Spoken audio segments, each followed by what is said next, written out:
Saturday mornings at 9. Firm offers insurance services. Investment advisory services offered only by duly registered individuals through AE Wealth Management, LLC.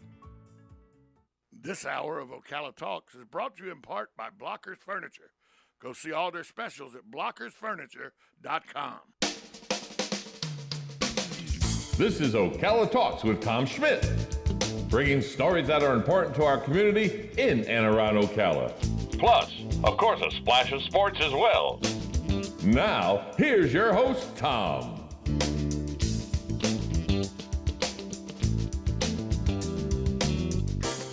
Good Wednesday morning. Welcome to Ocala Talks on a Wednesday.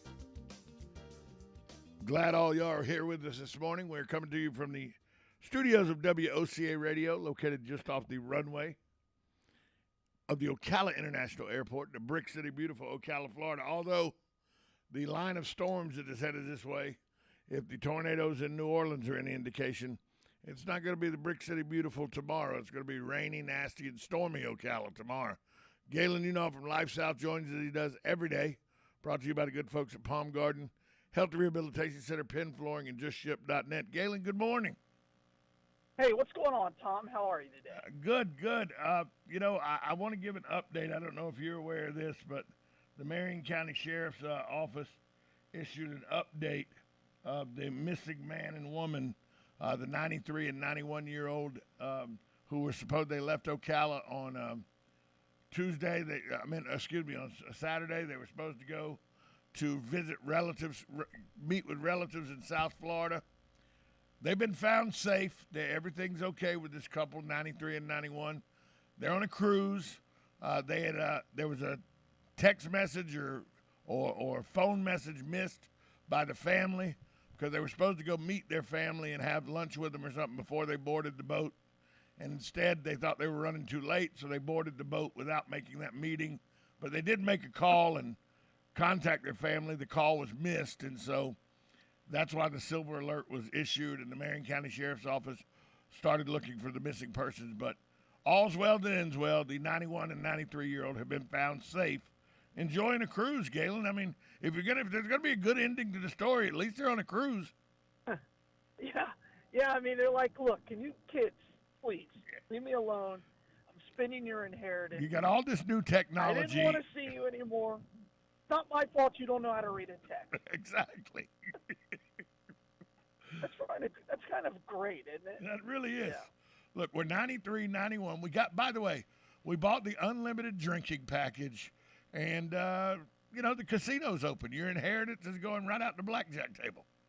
That's right. Well, no, let's be clear. At that age, they're just plotting their life. Maybe sitting at the one of the bar tables playing Keno, maybe. Oh yeah, maybe. I know at that age you're just doing slots. You're not running odds in your head. Right? I had a discussion with somebody last week that Keno and the lottery are different. I go, no, they're not. The only difference is Keno's played every 2 minutes in Vegas. The lottery's played every day. That's the only difference. That's it. You pick a couple of numbers and you hope for the best. You pick a few numbers and the ping pong balls tell you whether you won or not. Yeah, I've had somebody try to explain to me that there are odds on Keno, and I'm like, yeah, odds that you're not going to win. Exactly. Odds are you're going to lose miserably. Do you ever see anybody who's sitting there and they're stone cold sober? No, they're hammered. That's what you do. You're the most hammered person in your group. So they park you in the Keno lounge so they don't have to babysit you anymore. And people just start rattling off numbers. Well, this is so and so's birthday. Come on, there's no logic to it.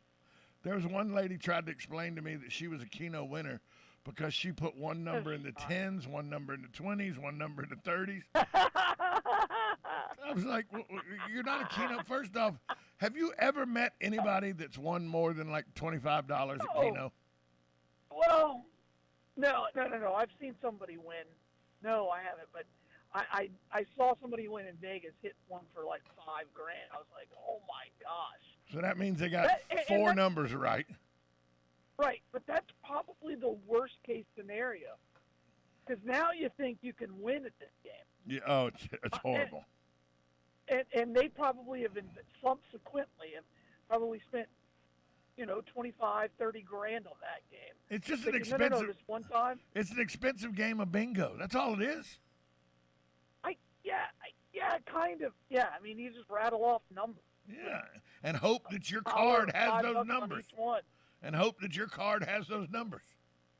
Ridiculous. You know where you can play Keno just like you can in Vegas? Georgia. Georgia has Keno it goes off every 5 minutes. You can literally sit. I've seen people sit in the bar in Savannah and play Keno sitting at the bar, and their bar tab is $20, and they've lost $400 playing Keno. Jeez. And the bar, I think the bar makes like 50 cents for every Keno card, so the bar loves it. Sure they do. The bar's getting paid. So, and for those of you that don't know, don't ask to change the channel. For those of you that don't know what Keno is, good. Don't even look into it. Don't even. Yeah, it's a silly game. It's a silly. Like I said, in Vegas, the only reason it's there is for people over the age of 80, and to park your drunk friend in one of those chairs and give him a Keno card, so that you don't have to babysit him. That's it. That's the probative value of it. That's very far.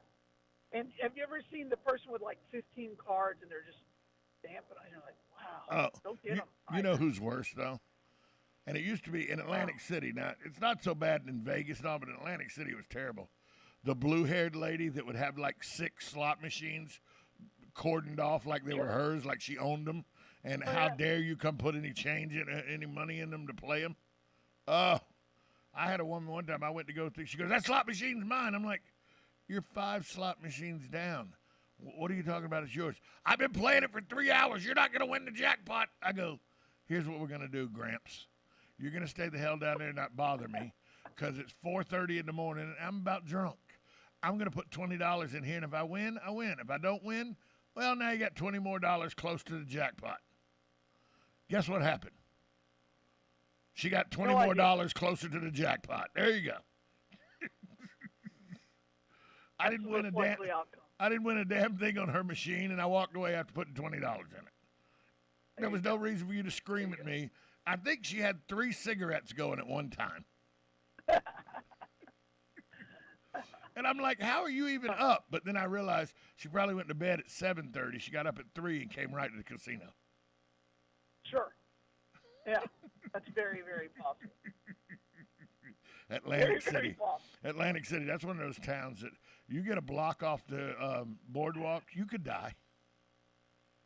Well, I've been to Atlantic City twice, both times for work, when I was selling T-shirts for a trade show.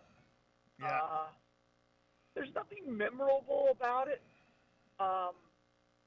Yeah, I don't know. There's nothing memorable about Atlantic City? Where'd you fly into? Did you fly into Philadelphia? Did you fly into Philadelphia? I can't. We did one of these trips. I think we did to Philadelphia because there was a customer we sold T-shirts. Well, then you came down the AC. You came down the AC Expressway. Yeah. I mean, what do you mean? There's nothing memorable? All those gas refinery tubes and the windmills. Come on. Yeah, I mean, and there's just you get to Atlantic City, and you're like, oh, this is it. Yeah, you're like, okay. You're like, I thought there was more. Monopoly told me there was more to this city. Well, and then you get to the hotel. I really don't remember what hotel we stayed at. Probably the Borgata. No, this was in like 2003, 2004. Trump Marina, maybe Harrah's. No, I wouldn't remember that. I don't remember the name of the hotel. Taj was about to close. Yeah, I mean, everything was like a C, on the scale. Like Vegas, everything's an A or a B. Right. And then, in Atlantic City, everything's a C. The great thing about Atlantic City, if you've ever been to Atlantic City, is you go into Bally's, and then there's like a breezeway, and then you go downstairs. There's a whole set of 3 casinos, or there was. They're not there anymore. There's a whole set of 3 different casinos that's down in the basement under Bally's. That's not part of Bally's. Oh, and they'll comp you for everything. Oh, everything. They hand out comps like, oh, you're here today. Here you go. That's why I love Atlanta. That's why I loved Atlantic City. What you played 2 $10 hands of blackjack? Here's a free buffet. And I will say the limits on the table are much lower. Yes. You can go there with $100 and play $2 hands of blackjack. You can drink for a while on $100. Yeah, and in that regard, it's good, but it's not Vegas. No, and like I said, you get a block and a half off the strip, you could die. And I think what's killed Atlantic City is everybody else has now gambling of some kind. Oh, it did. Right? It hurt it. The Foxwoods and Mohegan Sun really. Biloxi, Foxwood and Mohegan Sun really destroyed Atlantic City. And so did the Planet Hard Rock. Right, Hard Rock did. You got to tell me. All those kinds of things. But Atlantic City was it was a day trip from New York. A lot of New Yorkers would come for the day. Absolutely. Well, once the Mohegan Sun and Foxwoods opened, which were much nicer and much bigger casinos, Atlantic City kind of fell by the wayside. I mean, Marvin Gardens and Vintner Avenue aren't what they used to be. For all those that don't know, the actual game of Monopoly, all the streets in the game of Monopoly are named after, all the properties in Monopoly are named after streets or municipalities or railroads that at one time were in Atlantic City or serviced Atlantic City. The guy that created the game was an Atlantic City native, and so that's where all the Baltic and Mediterranean, they're in the part of the city you'd expect them to be at $60 a piece on the board. Just say it. Yeah. And the boardwalk is the premier place in the city, so that's why it costs so much in the game. So we got to take a break. More with Galen Unal after this timeout. 1370 AM, 96.3 FM, WOCA, The Source. Hi, this is JP from Penn Flooring here in Ocala. I would like to invite you to come in and visit our spacious showroom where we have solutions for every style and budget. From wall-to-wall carpet to hardwood floors and tiles, we have an unsurpassed selection of flooring. At Penn Flooring, we've provided quality customer service with a family touch for over 25 years. Visit our website at pennflooring.com or come by our showroom, 1201 Southwest 17th Street, just over the bridge. Penn Flooring, quality customer service with a family touch. Are you or your loved one being released from a hospital and wondering how you'll manage? Inform your physician that you want to go to Palm Garden of Ocala at 2700 Southwest 34th Street for your rehabilitation. Palm Garden provides pain management, post-discharge follow-up, diabetic care, psychosocial support, and so much more. Plus, they even offer outpatient rehab. This award-winning care facility has a team of licensed professionals dedicated to enhancing your independence. Call 352-854-6262 today. Are you suffering from neck, back, or leg pain? Go Green CBD Store can help you with holistic, all-natural, lab-tested products that help with pain, stress, anxiety, inflammation, PTSD, and so much more. We stock smokable products, gummies, chocolate, coffee, tea, even pain cream. Yes, we even have treats and oils for your dogs or cats. Go Green CBD is located in the Paddock Mall in the center court. We're open every day. Come in today for a free sample. On the first and third Wednesday mornings each month at 9:05 a.m., Robert Colin with On Top of the World will be our guest as we learn all about the exciting lifestyle and new home choices available at Ocala's premier adult active community, On Top of the World. From time to time, Robert will bring guests, and you're sure to enjoy our little chats. After all, you deserve the world, and we bring it to you. Are you wasting time boxing up packages and going to the post office or the UPS store? Are you tired of not knowing what you'll pay when you get there? Just Ship offers pickup service and flat rate packaging and postage rates, which takes the guesswork out of shipping while saving you time and money. So quit wasting valuable time and money. Call or text Just Ship at 352-234-3840. That's 352-234-3840. Just Shipped. You know what you want to do in retirement, but do you know how to get there? Tune in to Coasting into Retirement with Gary Marriage of Nature Coast Financial Advisors, Sunday mornings at 8 to get answers to your retirement planning questions. Plan today so you can do the things you've always dreamt about doing in retirement. Listen Sunday mornings at 8 to Coasting into Retirement with Gary Marriage of Nature Coast Financial Advisors. Our firm offers insurance services. Now you've done it. Have you lost your mind? He's back. And you're listening again. A legend in his own mind. Don't believe me? Just ask him. Here's Tom Schmitz live on WOCA. The Source. Welcome back to Ocala Talks on a Wednesday. Galen Enoff from Life South joins us. He does every day. Brought to you by the good folks at Penn Flooring, JustShip.net, and Palm Garden Health and Rehabilitation Center. Galen, I got good news over the evening. I read this story and I thought, well, this is perfect for me. Bob Nightingale is the author out of USA Today, and it seems like Major League Baseball has done something smart. They have rethought their stance after negotiations with Major League Baseball Players Association on health and safety protocols, and they're bringing back the ghost runner to start extra inning games. They are going to bring it back in 2022. You will start with a man on second as the 10th inning starts. They say that it'll keep games from being prolonged, and that will lead to better safety and better health of the players. Yeah, and I think it worked during did. that COVID year. You and I both enjoyed it.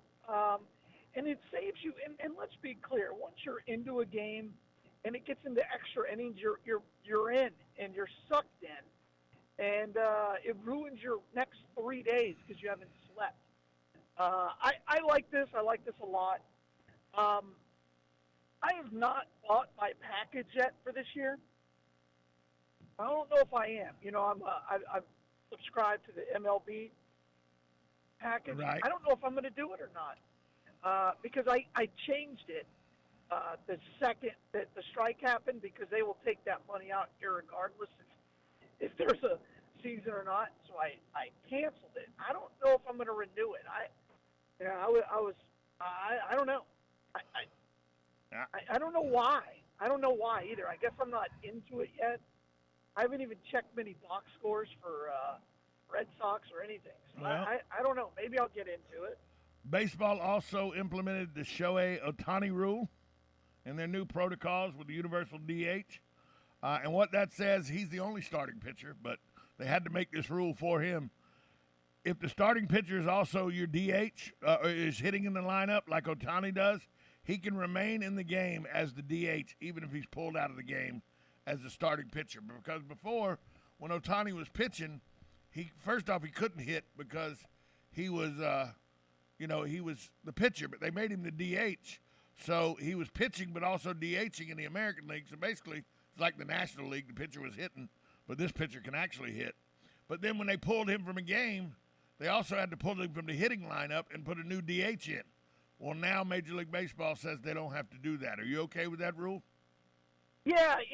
I always thought that was silly. I never quite understood the mechanics of it because he wasn't the DH before, and I never understood why they couldn't double switch him. No, he was always the DH. In those games, he was always the DH because. Oh, that's right. Because the pitcher is the only pitcher person doesn't hit. DH Right. for. Right. That's right. He was right. always the DH. That never quite made sense to me why you couldn't just make another player the DH.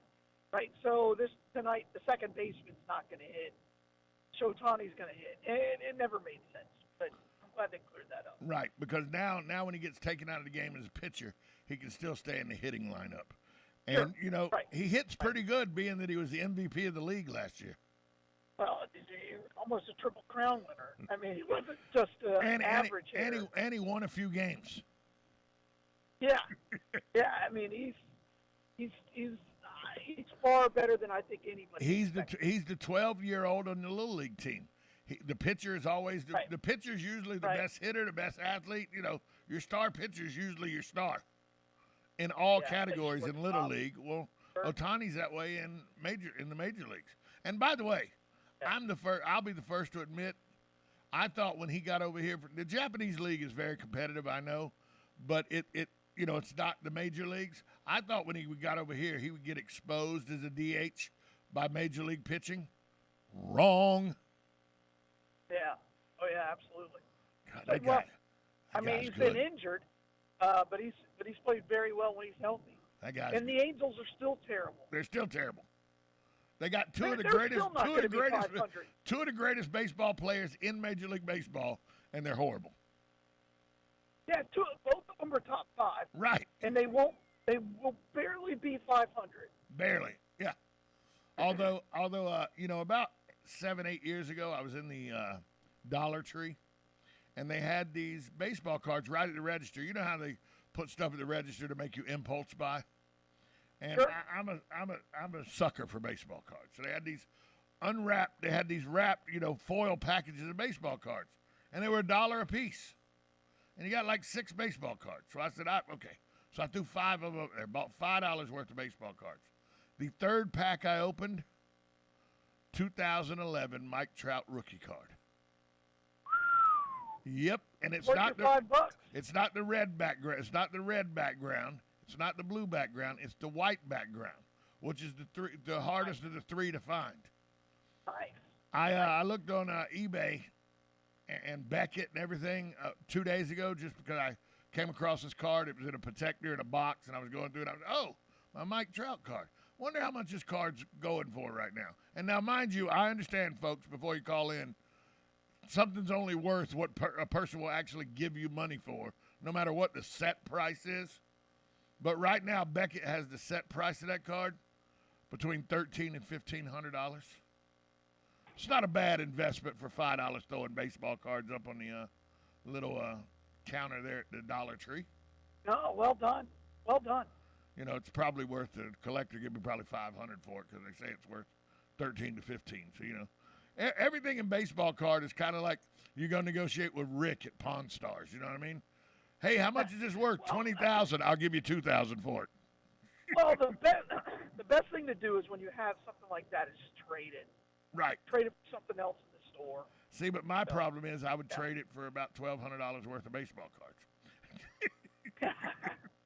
Again, I don't have a problem with that. Which makes it's not. You would have thought Pokemon cards would be worth anything. Yeah, and they're worth a mint.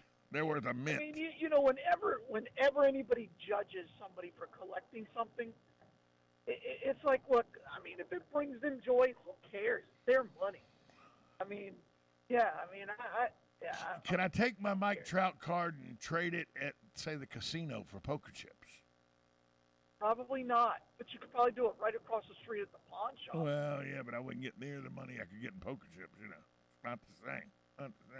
I was watching, you talk about collecting, I was watching a show the other night, and it was people who collect weird things. It was on like the History Channel or something.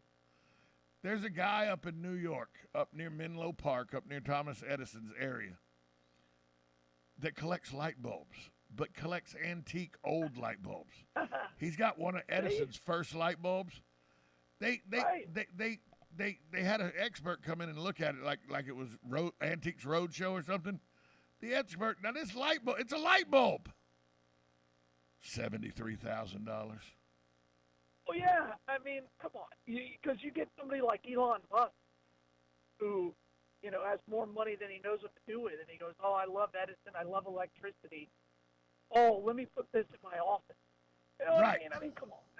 That's exactly what happens. Yeah. It goes in like a little people shadow collect box and hair. they're displayed on a desk or something. Sure. There are people that collect hair, Tom. Hair. Billy Ray Cyrus sold hair. his hair when he cut his mullet. Sold his hair, and there's some hair. crazy country what music stars that collect it. I mean, country music fans that collect it. So. Yeah. So what are we talking about? We're talking about it's time for a break. Galen Unall from Life South joins us. He does every day. Brought to you by the good folks at Penn Flooring, JustShip.net, and Palm Garden Health and Rehabilitation Center. We'll be back with more with Galen Unall after this time out. 1370 AM, 96.3 FM. This is WOCA, The Source.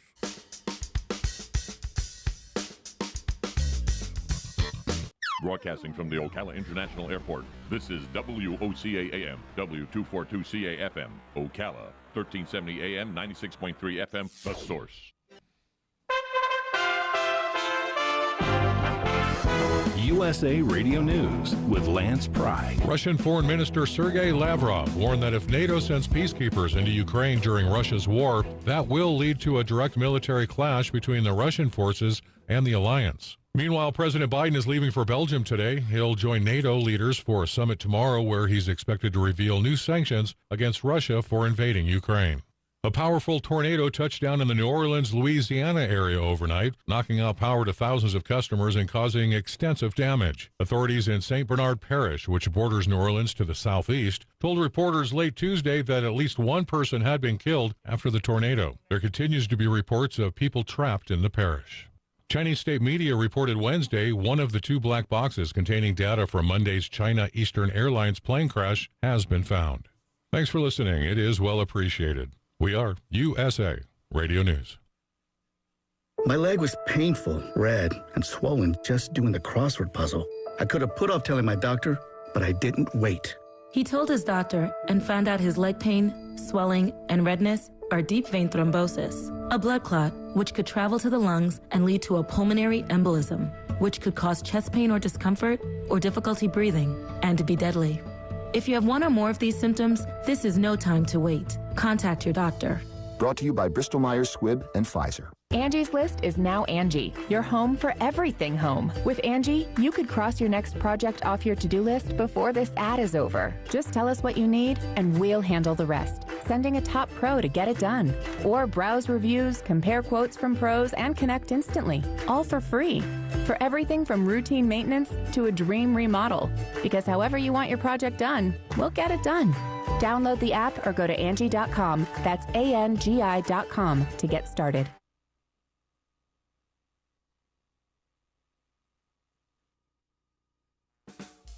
The Golden Spoon Diner and Seafood Restaurant, a true New York-style diner in Ocala. Try our breakfast special of 2 eggs served with home fries or hash browns and toast for just $4.49. We have an all-you-can-eat catfish special daily for $14.99, and Thursday through Sunday we have prime rib. Happy hour for food starts at 2 p.m. The Golden Spoon Diner and Seafood Restaurant is located at 5400 Southwest College Road in the Heathbrook Commons Plaza. Open daily from 7 a.m. to 9 p.m. We will see you soon. It's bow time. Ever taste something so good you just get hooked? Like the Bo Jangler, the only fish sandwich splashed with Bo's famous seasoning. So we're having a fish fry, Bo Jangle style, spicing up premium fish fillets with the good stuff and slathering them with melty cheese and tangy tartar sauce to hook your taste buds with just one bite. Reel in a Bojangler today, only at Bojangles. Catch the Bojangler at 4828 Southwest College Road here in Ocala.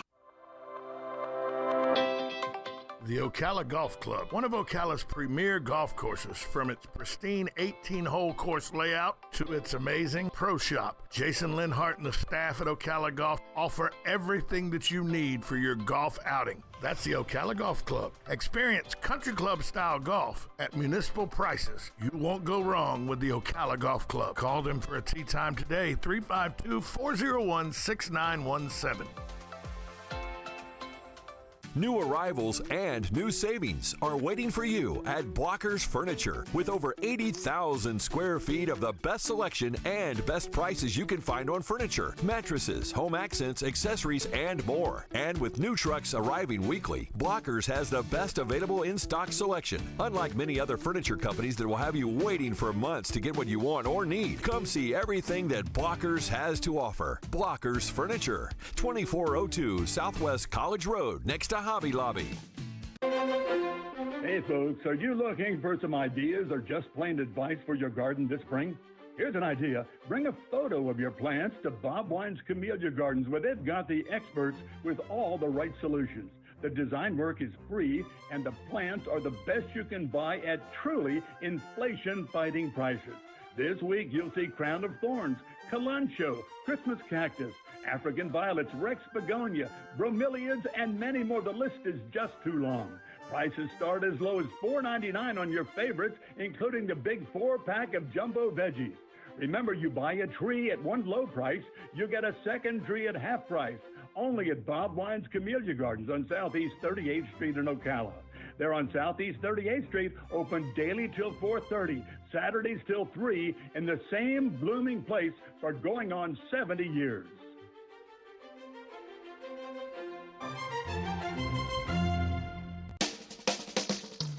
Now you've done it. Have you lost your mind? He's back. And you're listening again. A legend in his own mind. Don't believe me?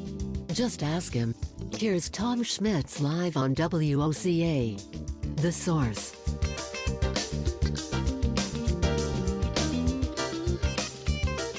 Welcome back to Ocala Talks on a Wednesday. Galen Unoff from Life South is on the phone lines with us. Thanks to the good folks at Palm Garden Health and Rehabilitation Center, JustShip.net, and Penn Flooring. Galen, I see this. Are you a cruise ship guy? You and your wife been on cruises? I've been on. Oh, we love cruises. Yeah, I've been on 2 in my lifetime. I went on the big red. I went on the big red boat like 25 years ago, which wasn't big. It was red, but it wasn't a very big boat in standards of today. And then I've been on one other one. But the reason I ask is Norwegian Cruise Line has canceled a 7-day excursion that the Norwegian Cruise Line Escape was supposed to take, because the Escape on March 14th ran aground and got stuck, got beached, had to be dry docked for repairs. How the hell do you beach a ship that big? Yeah, it's not that uncommon. I saw that come across. I didn't read all the details. Where was it beached at? It ran. It said that it was just coming off one of the private islands, and it got a little too close to one side of the channel, and ran aground. Yeah, but in the Bahamas, right? It was in the Bahamas? It was right around there, yeah. Yeah. So that's not uncommon. So if a storm comes through, it changes the sandbars. The bottom of the ocean's always moving. And so they probably thought they were in the center of the channel. They probably were, and then those boats have a pretty big draft, so not that surprising to me. Let's go to the phone lines. Good morning, you're on Ocala Talks. Morning, Tom. It's Robert Hagee. How are you today? I was hoping you would call because you're a cruise line aficionado. You go. I think you go. There's 365 days in a year. You're on a cruise 300 of those days, I think. I would love to be. But the Norwegian Escape was actually coming out of the Dominican Republic. Oh, it's coming out of the Dominican. That makes sense. Yep, and it ran aground because of high winds. The boat captain was not actually driving the boat. Each port has a pilot that drives the ship in and out. So the captain will not lose his job over this. So it was somebody from the Dominican that is familiar with that channel that they put on the boat to drive in and out of those ports of call. Right, and the ship was actually leaving the port when it ran aground, so it didn't get beached, but it ran into shallow water because the draft is about 35 feet on those boats. Yeah. So they really have to have the channels dug out and stuff, and the winds. The guy just lost control of the boat and it ran aground. But they NCL had to charter flights to fly all the passengers home. Yeah, I saw that. Back to Orlando. Thanks for the call, Robert. Yep, have a great day. So there you go, Galen. It was coming out of the Dominican, and it was coming out of the Dominican and ran aground because high winds. As big as those ships are, I would not think wind would bother it, but wind moves the ocean. No. Wind moves the ocean, and the ocean, sand moves and everything. So yeah. Yeah. And sail. I didn't realize the captain. I didn't realize the captain wasn't. That they have somebody different than the captain of the boat getting them in and out of port of calls. Yeah, they're called harbor pilots, and just about every ship of any size uses them. So in the Navy, we would have them. So you go into a certain port, and you go in and you grab a pilot who's, they know that water like the back of their hand, and they'll guide you in. And usually they have tugboats and things like that. if you're needed. But obviously, they were at a point where there was no longer or they didn't need a tugboat, and then the wind just probably pushed it. It's a sail. It's hard to imagine, but it just literally will. It can move the ship sideways up to, 3 or 4 knots, and there's nothing you can do about it. Pushed it like the wind pushes my golf ball. That's correct. Not that far right, but probably. No, Yeah. You're not talking to Dan. You're talking to me. All right. Oh, that's right. You're a hooker. Yeah, right, exactly. Mine go left. Okay. Dan's the one that if you're on the right side of any golf hole, if your house is on the right side of any golf hole, you could be in it could be life changing for you if Dan hits a golf ball towards your house. That's the easiest to fix. I could fix a hook. Can't slices are much harder. Well, slices a swing rebuild. Can I be honest with you? Whether he hooked or sliced, you couldn't do anything to help Dan's game. No, I've tried. I've tried. He just doesn't listen very well. Well, he doesn't understand that it's kind of like, you go slow to go faster when you're doing a task. If you go slow, steady wins the race. Ask the hare and the tortoise. Well, in golf, strength doesn't win the day. Swinging hard doesn't win the day. And Dan just can't get past that. He swings like he's coming out of his jockey shorts every time he swings. Yeah, which is what I appreciate. And it goes 300 yards. He's right. He said, I hit it 300, and he does. 200 straight and 120 to the dead right. That's right. It's like a 90-degree geometric thing. It literally gets about 200 yards out and does a 90-degree. Yeah, I mean, first time you see it, it's pretty remarkable. And then by the 10th, you're like, I can't look at this anymore. It's destroying my own game. Exactly. By about the 5th or 6th swing, you're like, oh, God, don't look. Yeah. But that's probably because he plays golf, 4 or 5 times a year and thinks he's an avid golfer. Plays more than me. Well, plays more than me. He didn't used to, but he does now because you gave up the game. Yeah, my boys over spring break wanted to go to the range, so we went to the range, and my oldest son is left-handed, and he had never swung a golf club, so we went to baseline, borrowed a club. He's like, "Oh, this is hard." I'm like, "Yeah, son." He goes, "Well, what am I doing wrong?" I'm like, "I don't have the time to really explain it." Speaking of borrowed clubs, the worst thing that a person could do happened to me yesterday. Well, I figured out that it happened to me yesterday. Oh, and by the way, my other son's 6'7", and I can't find a driver to fit him. No. He's got to bend over like Michelle Wee putting to hit a driver. And he swings as hard as he possibly can. Yeah, it's fun to watch. So yesterday I went and, I hadn't played a lot of golf because of different health issues that are well documented on this show. And so yesterday I went and tried to get an emergency 9 in. You know how you get an emergency 9 in. And so I went and got my golf bag. It was left in somebody's office that I thought was a good place to leave it. So I go get my golf bag out of the office. I put it on the golf cart. I drive out, hit my drive. First off, I knew it was going to be a bad day because I hit my drive right down the center on number 1 at Muni. I knew it was going to be a bad day. I get to the ball. It's an easy hole. I know. I'm 137 yards out. It was downwind. The blue tees were up. So, it wasn't like I hit a spectacular drive, but because the wind was downwind and the tees were at the front of the tee box, it's not very hard to get inside of 150 at that time. So I'm 137 out. I go to look for a club. It's not in my bag. Oh, boy. I said, okay. So I hit another club. I'm like, where did I leave that club? Then I get to the green, go to get my putter, not in the bag. Now I take stock of everything that's in my bag. My putter, my 7-iron, and a rescue club, a 4 rescue, all gone. Now, let me give you a little background. The 4 rescue is a Tour Edge. It's like 10 years old with a grip that's ripped halfway up the grip. Who steals that club? Well, no, that means it's broken in. Right. Perfect. The putter was a putter that was given to me as a Christmas gift by a girlfriend like 2 girlfriends ago, long before my wife. And I got 6 or 7 putters at the house anyway, so the putter wasn't that big a deal. The 7-iron, however, is a big deal, and I'll tell you why. I'm contemplating buying new clubs. I would use my old set as a trade-in to get some money off the new set. Only problem is, now without a 7-iron, it's not a complete set, and its trade-in value is 0.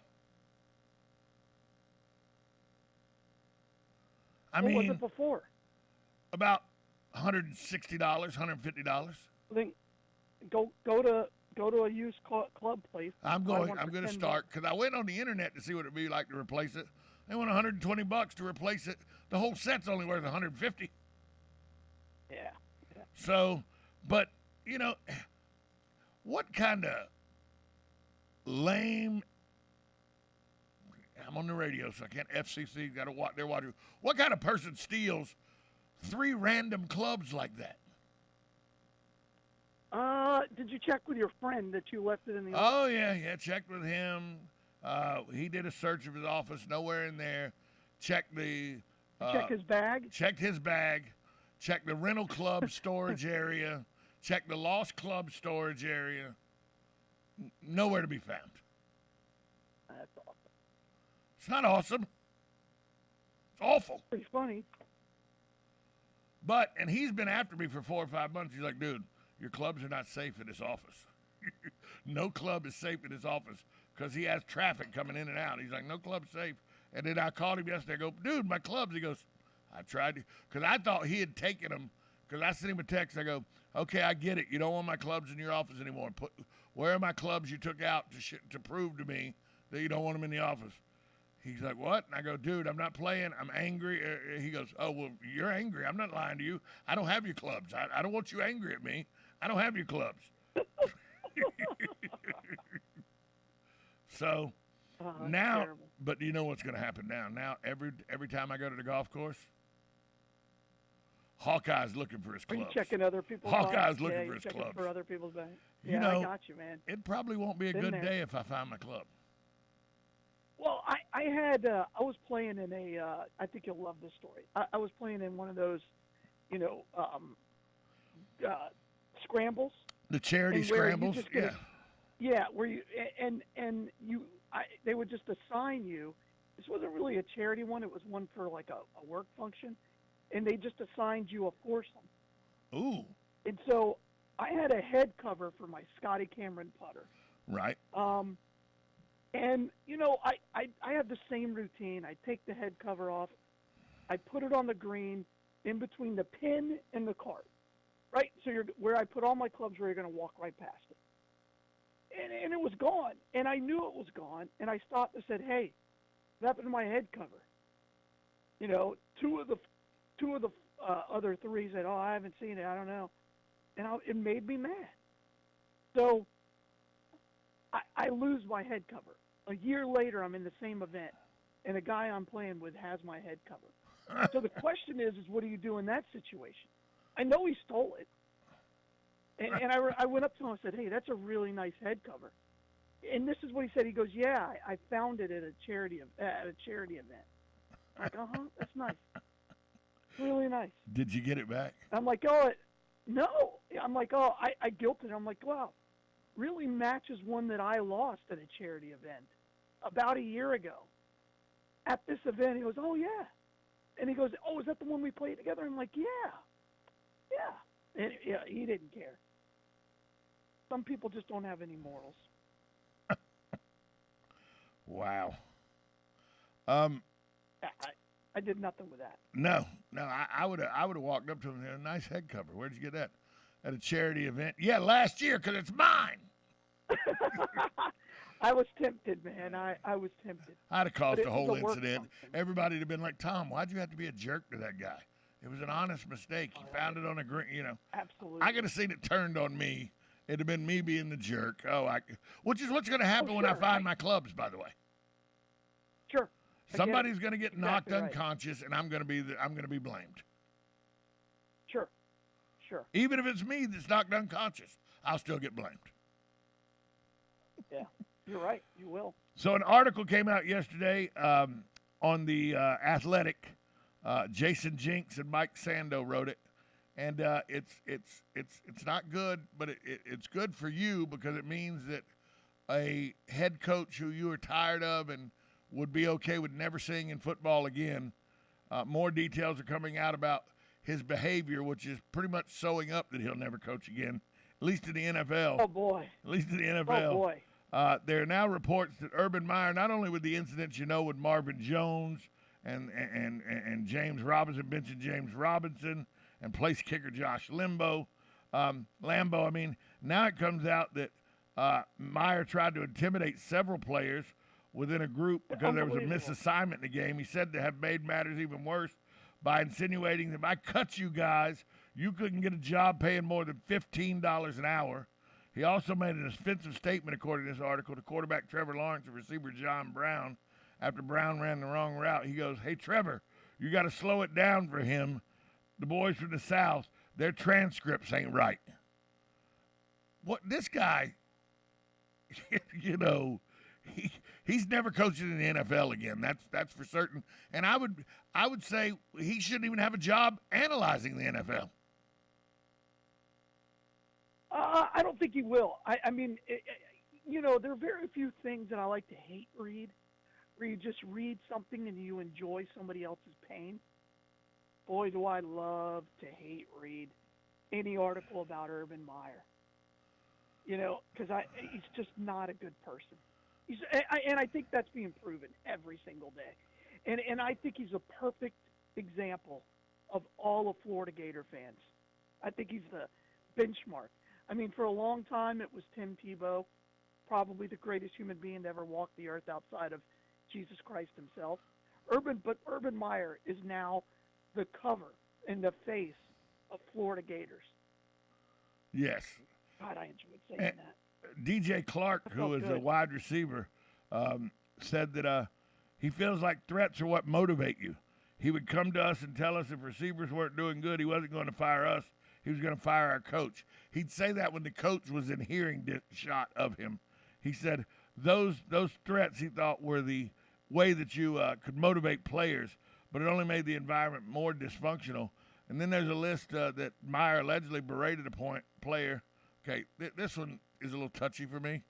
Berated a player to the point of tears. Okay, you're a football player. Calm down now. Okay. Coach screaming in your face no matter what he did. I mean, tears, really? Come on now. It's a mean, ugly game. You got to be tougher than that. What you do when he berates you like that is you smack him.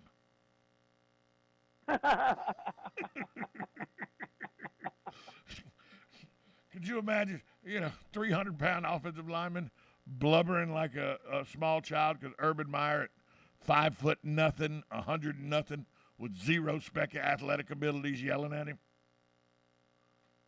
Well, I mean, but he can't do anything about it. And again, the dream that these guys have. I know. To be in the NFL, and you get one bad coach. Cut. We hear about it all the time. Yeah. Right?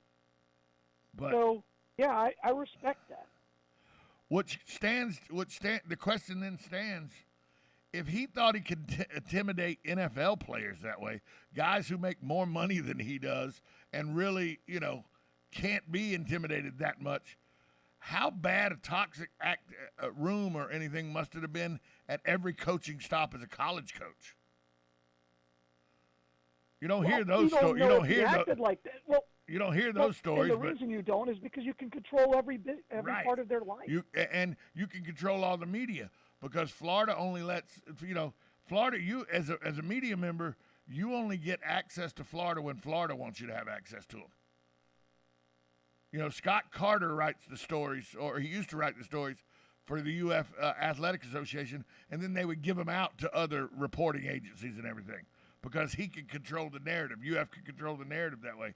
You don't know what might have went on in those locker rooms because UF controlled the narrative. You're exactly right. And again, every time he's left, somebody has come out and said, "Look, this dude's not good." Right, he did this, he did that, he did, even his wife doesn't like him very much. He's the perfect example. He's a poster child for the University of Florida. Well, I don't know about that. Steve Spurrier's a great guy. That's the poster for the University. You know, I love. I think Spurrier is one of the funniest guys coaches you'll ever see. I mean, he's no Bobby Bowden in any way, shape, or form. But okay, yeah, let me just go on the record as saying right now, there's nobody like Bobby Bowden. The closest I've ever met to Bobby Bowden was Coach Irk Russell. That's the closest I've ever come. Well, I mean, it really is. That's a big deal. It really is A big deal. Bobby Bowden. You know, I met Bobby Bowden. The first time I met Bobby Bowden was in 1983. Him and Vince. Was it Vince Dooley? Yeah, it was Vince Dooley. No, it was Ray Goff's first year. Ray Goof, and the head coach Charlie Pell, I think, was the head coach in Florida. They all came to West Nassau High School. They all came to West Nassau High School, and the Southern Ford dealerships paid our high school quite a bit of money for us to wear maroon jerseys while Bobby Bowden was shooting his Ford commercials, blue jerseys while Charlie Pell was shooting his commercials, and red jerseys while Ray Goff was shooting his commercials. And we were the background football team for those three coaches shooting Ford commercials. And so we got to meet Bobby Bowden, Ray Goof, and Charlie Pell then. And Bobby Bowden was as gracious, shook everybody's hand, wanted to know everybody's name. He took like 45 minutes out just to – Charlie Pell and Ray Goff, mind you, they took 10, 15 minutes to dress the team and everything. Bobby stayed around about 45 minutes hanging out with us. Well, he was just a great dude. Yeah, he was. I know when I was at Flagler College, and the president of the school introduced me to Bobby and said, "Bobby, this guy wants to be a sports media guy." He goes, "Oh, that's fantastic!" And this is in the middle of Free Shoes University. And he said, and I said, "Sir, I'd love to interview you." He talked to me for 35 minutes, and we talked about that and the kids, and he's just an incredible guy. See, now if you'd have done that with Coach Spurrier, Coach, this guy wants to be a sports broadcaster for his career. Well, I just don't see it. Well, he's got no talent. Probably going to end up in blood. Oh, yeah. Probably going to blood. I see blood in his future. I've shared the story about Spurrier and I in an elevator. We were at the Sugar Bowl. This is the fifth quarter. And so he hadn't won a national championship yet. And I'm waiting to get on the elevator, and Spurrier's on there with his wife. And I go to get on, he goes, "Nope, no media. Nope, this is a no media location." And he's just pushing the button. just closing the door on you. I'm like, "Really, Coach?" He goes, "Nope, I no media." And then, after we win, he looks right at me and he goes, "Did you get an elevator?" I was like, "Oh, that's funny." Yeah, I mean, Spurrier was again, you would never get that from Urban Meyer unless the camera. No. Yeah, no. And again, I think I've never liked them. Never liked them. And now it looks like with these stories coming out of Jacksonville, there's a lot of people don't like him. Man, they're great, and they just keep piling up. And I don't even care if they're true. I don't. I don't care if they're true or not. I'm just reading them with such glee, going, "This is perfect." Even if it's fiction, you're like, "Well, it made me laugh. So I'm giggling. I read one. There was an article. I guess it was this weekend, and I'm sitting there and I'm watching the NCAA's, and I'm just giggling. My wife's like, "What's wrong?" I said, "Oh, you've got to read this about Urban Meyer." She goes, "Why do you care about him?" Why do you care? I'm enjoying it. It's not the point. Not the point. Okay, so I'm going to teach you something today. You know, you were talking about reading, and even if it's not true and everything, and it made me remember one of my trivia questions from last night. We're going to test Galen Unall on the fly here. It's a very hard question. What is the pen name of author Eric Blair? I'm going to teach you something this morning. What is the pen name of author Eric Blair? You know him as George Orwell. Oh, there you go. Yeah, I was wondering where I heard the name. Yeah. His pen name. I didn't even until I come across this trivia question, did not know George Orwell was a pen name. So There you go. Galen, tell us where the Bloodmobile is today.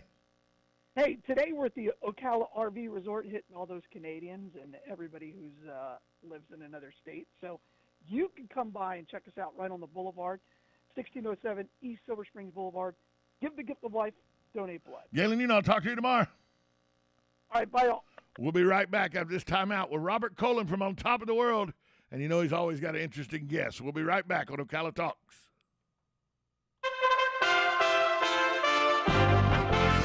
USA Radio News with Lance Pry. President Biden's nominee for the Supreme Court, Ketanji Brown Jackson, on Tuesday was questioned on her issues ranging from light sentences for child pornography defendants to her representation of Guantanamo Bay inmates to alleged acts of judicial activism. Judge Jackson on critical race theory. That slide does not show the entire laundry list of different academic disciplines that I said relate to sentencing policy, but none of that relates to what I do as a judge.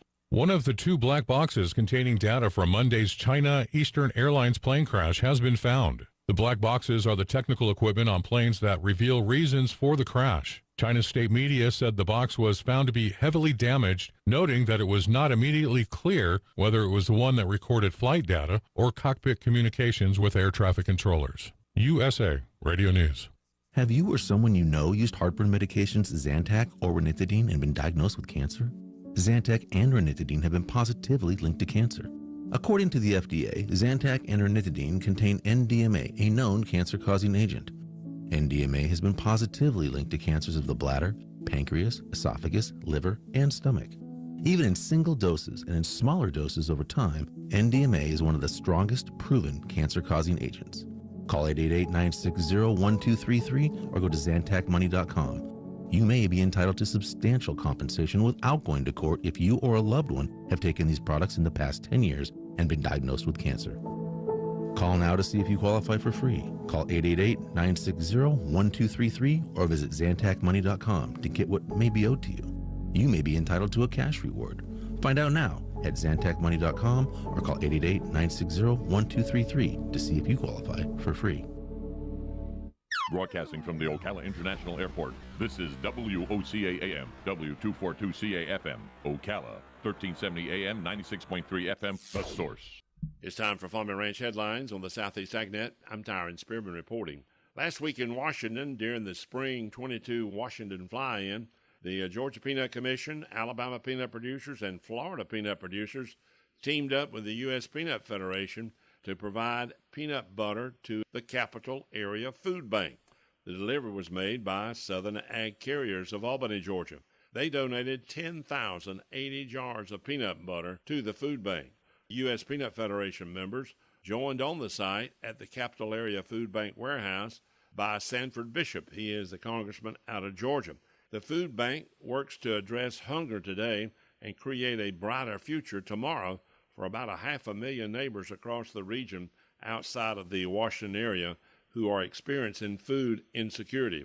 Joe Bodiford spoke on behalf of the Tri-State, said the peanut butter we're donating can be used to make more than 141,000 sandwiches. We're grateful to partner with Peanut Proud and others to ensure that those affected by food insecurity can have access to safe, nutritional food and include delicious peanut butter. The Environmental Quality Incentives Program, or EQIP, is a continuous sign-up program allowing landowners or operators to apply for financial and technical assistance from many types of conservation practices. And USDA's Natural Resources Conservation Service in Florida has made it easy to get more details. Just log on to www.fl.nrcs.usda.gov. You'll find links to more detailed information on the overall EQIP program, or simply stop by your local NRCS office.